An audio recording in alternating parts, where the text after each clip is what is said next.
Bonjour, good afternoon.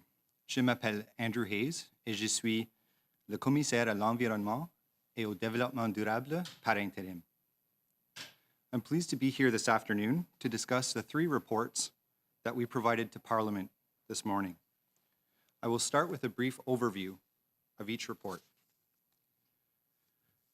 The first of our reports follows up on specific recommendations from audits focusing on the transportation of dangerous goods that we completed in 2011 and 2015. Dangerous goods are solids, liquids, or gases that can harm human health and the environment if they are spilled or otherwise released. Examples include crude oil and petroleum, toxic and explosive gases, flammable and infectious substances, radioactive materials, and corrosive chemicals. Au Canada, les marchandises dangereuses circulent par train, camion, navire, avion et pipeline. Certaines précautions sont nécessaires pour éviter des rejets et déversements. Transport Canada s'occupe de faire appliquer les lois et normes sur la sécurité du transport de ces marchandises et surveille la conformité des transporteurs. La Régie de l'énergie du Canada joue un rôle équivalent pour les pipelines fédéraux servant à transporter du gaz et du pétrole. À la suite des recommandations que nous avons faites en 2011, Transport Canada a renforcé certain nombre de ses politiques, procédures, systèmes et directives. Cependant, le ministère a encore du travail à faire pour corriger les lacunes dans les inspections et les plans d'urgence que nous avons signalés il y a presque 10 ans. Transport Canada has more work to do to address problems with inspections and emergency plans that we raised almost a decade ago. For example, we found that the department still did not systematically follow up to ensure that companies address violations identified through inspections. In addition, the department had not given final approval to many companies' plans to respond to emergencies. Nous avons aussi constaté que même si Transport Canada avait établi et mis en œuvre un système national fondé sur le risque pour déterminer quelle société inspecter, ce système était fondé sur des informations incomplètes et vieillies. En ce qui concerne les pipelines, nous avons constaté que la Régie de l'énergie du Canada avait donné suite à une grande partie à nos recommandations de 2015 et amélioré la surveillance des sociétés qui construisent et exploitent des pipelines. Par exemple, la Régie a renforcé le suivi et la documentation de ses activités de surveillance et elle a aussi amélioré les suivis qu'elle fait pour vérifier si les sociétés ont corrigé les écarts de conformité signalés. I'm going to turn now to our second report, which focuses on our review and assessment of the extent to which 12 federal departments and agencies contributed to the goal of safe and healthy communities set out in the federal government's 2016 to 2019 Sustainable Development Strategy. The federal goal includes actions to improve air quality, protect Canadians from harmful substances, and prevent environmental emergencies or mitigate their impact. Dans l'ensemble, les 12 organisations ont appuyé les activités décrites dans la stratégie fédérale de développement durable.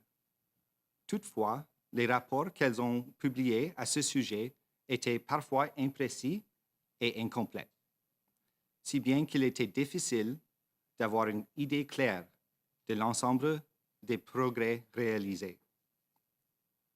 For example, departments and agencies did not report activities to implement 2 federal actions relating to outdoor air quality. For others, departments did not always clearly or completely state what they aimed to achieve. Clear and complete reporting is important to assess whether departments' efforts are supporting the achievement of Canada's Sustainable Development Goals. Notre rapport annuel sur les pétitions en matière d'environnement complète nos rapports de l'automne.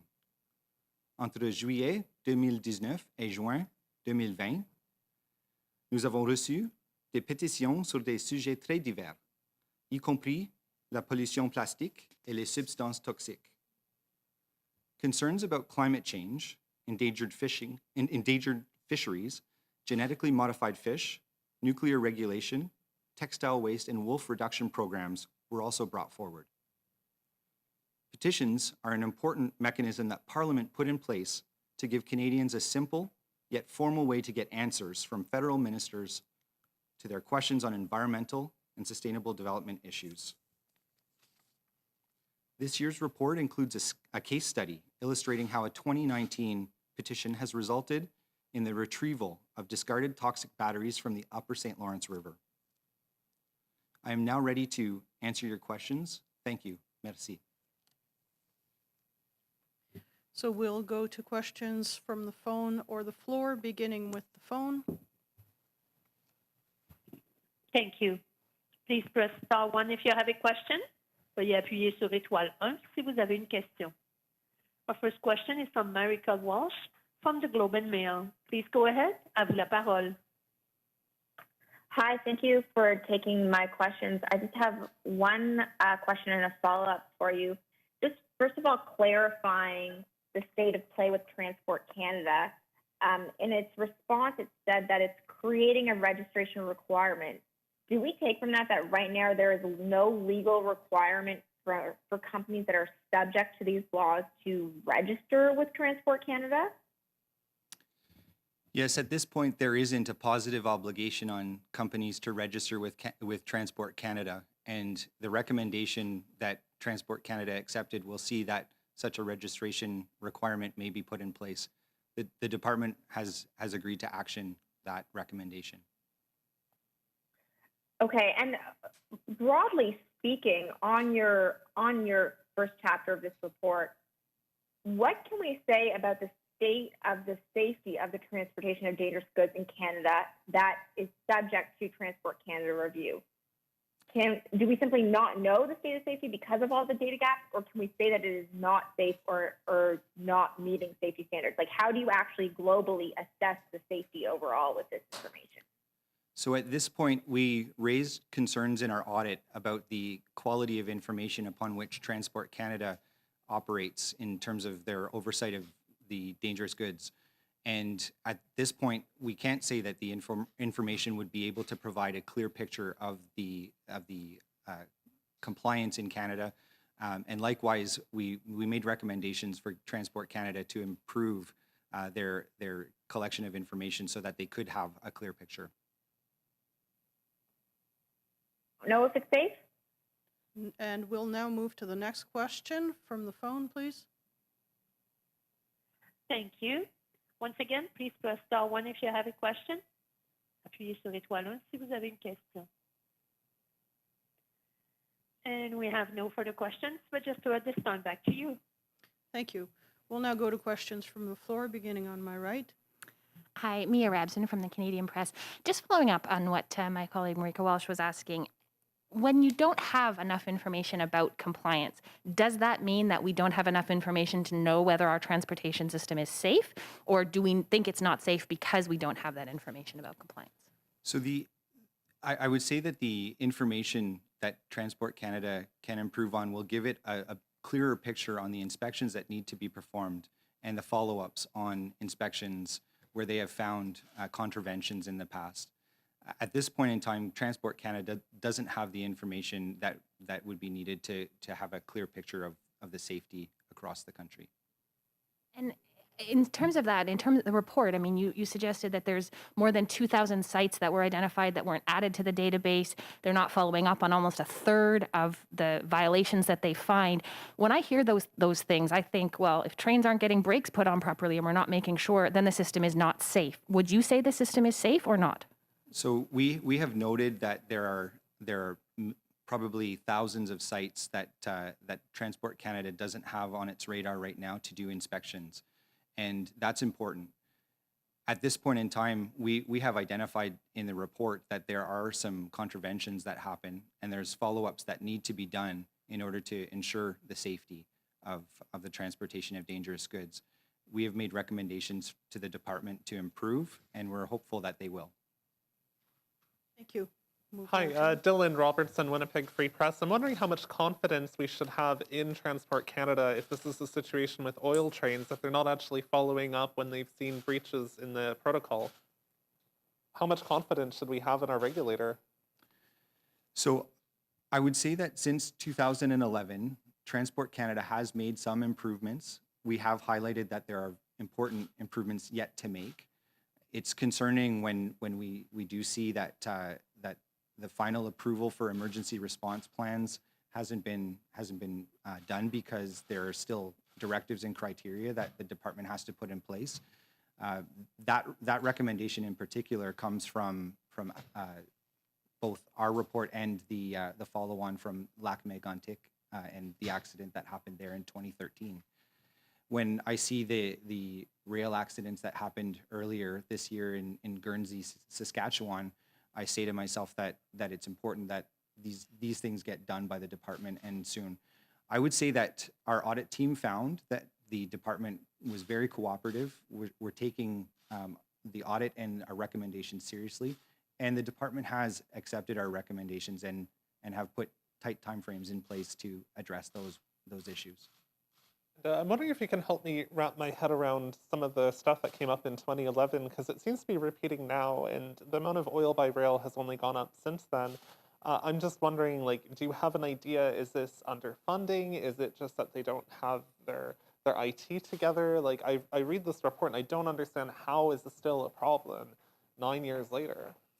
So as we stated in the report, the department did receive additional funding for resources since our 2011 report.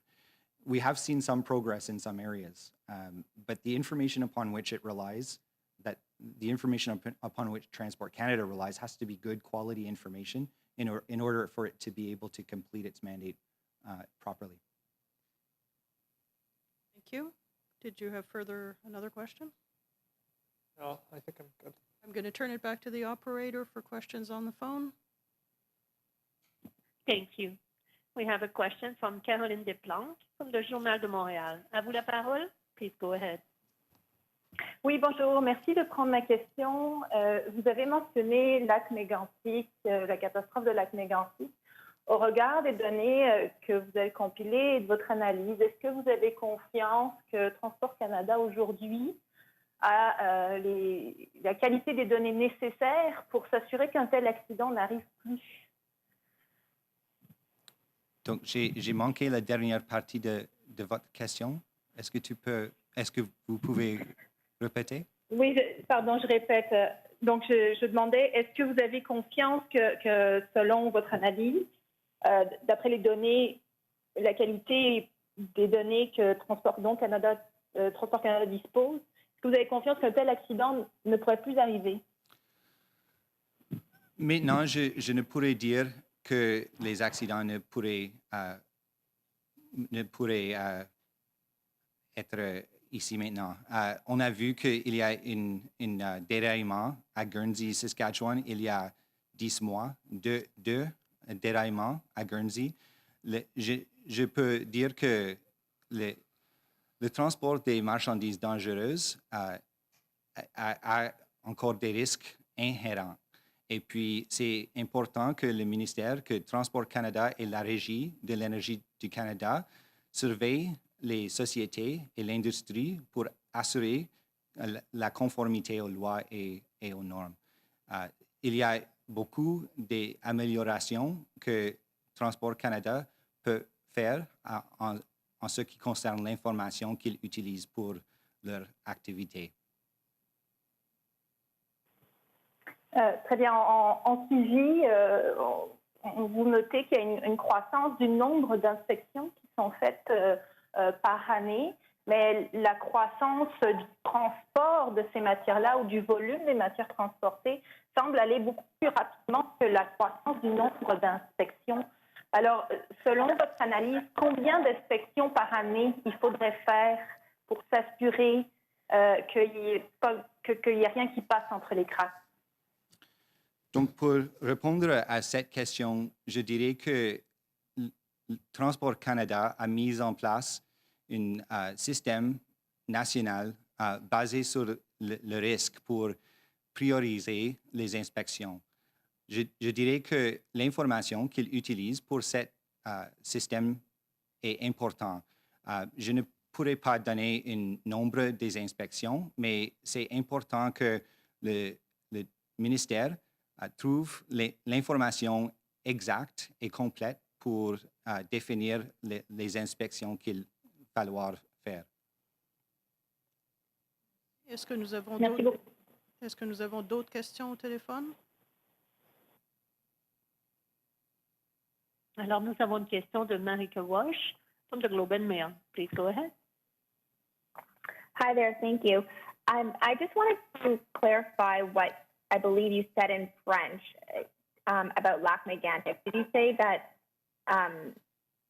that right now you can't say that we wouldn't see another lac mégantic? Can you just clarify or repeat in English what you said? Yes. So I said that that accidents can happen. I can't say that there won't be another accident that has serious release of dangerous goods. We saw not 12 months ago 2 derailments in Guernsey, Saskatchewan, which had similar releases of dangerous goods. So what I think is important at this point is for Transport Canada to complete the work that it needs to do to be able to finalize the emergency response assistance plans that companies put in place, and to also conduct inspections and follow-ups where they have found contraventions in their past work.